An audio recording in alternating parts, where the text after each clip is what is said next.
बिस्मिल्लाहिर्रहमानिर्रहीम। अस्सलामुअलैकुम।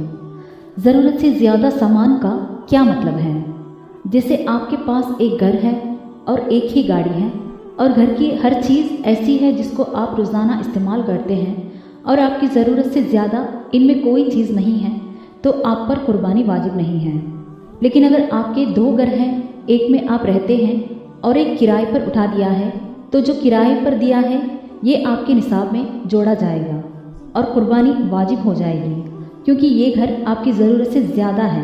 इसी तरह आपके पास दो गाड़ियाँ हैं, एक इस्तेमाल के लिए और एक ज़्यादा है, तो उसको भी उसी में जोड़ा जाएगा। इसी तरह घर का फर्नीचर जो ज़रूरत से ज़्यादा हो या घर में कमरे जो ज़रूरत से ज़्यादा हो या इसके अलावा जो भी चीज़ आपकी मिल्कियत में हो लेकिन ज़रूरत से ज़्यादा हो तो इसको जोड़ा जाएगा और ज़्यादा निकलने पर ज़कात हो या कुर्बानी दोनों फ़र्ज होंगी। क्या औरत पर कुर्बानी वाजिब है? अक्सर औरतें ये समझती हैं कि कुर्बानी सिर्फ मर्दों के ज़िम्मे है।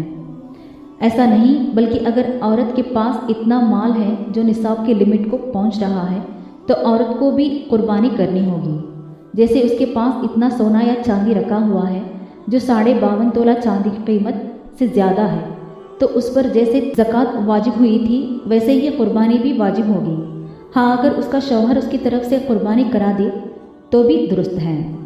क्या घर के कई लोगों पर कुर्बानी वाजिब होती है?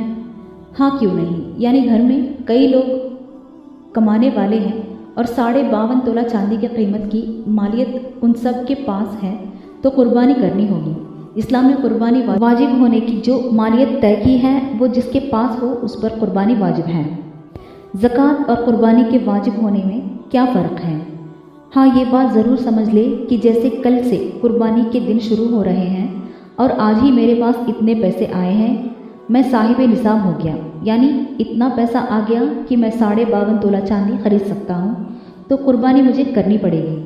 और ज़कात उस वक्त वाजिब होती है जब 52.5 तोला चांदी या 7.5 तोला सोना खरीदने के बराबर माल हो और उस पर 1 साल गुजर जाए, तब ज़कात वाजिब होगी। यानी जैसे ऊपर पैसा आते ही कुर्बानी के दिनों में कुर्बानी वाजिब हो गई, लेकिन ज़कात तभी वाजिब होगी जब अपने पास मौजूद माल पर 1 साल गुजर जाए।